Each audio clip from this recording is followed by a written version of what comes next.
Today on Knit Tips, the purl stitch. Let's get started. Now we're going to do a purl. So notice, hold on, let me move all this around here. So notice that, see how the string is in the back, all right? Okay. With the purl, we have to bring the string to the front, okay? So the string is now in the front. It is no longer in the back. We wrap it around. She's in the front. She's between the two crosses, between the two sticks, okay?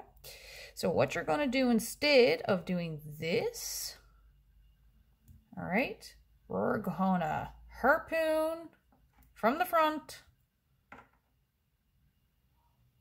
to stitch, okay? We're going to go through that way, through that way. Do it again. Through that way. Okay? Wrap your string around. Okay, hold on now. From around. Okay. Pull it through.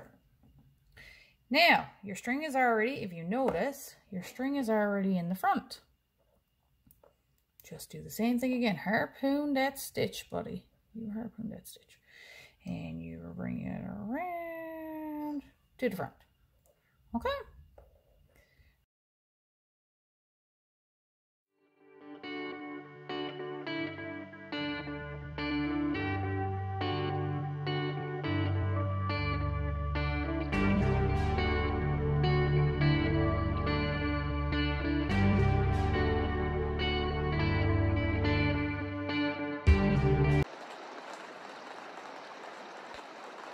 For more Newfie knits, subscribe, like, and share. Thanks, guys.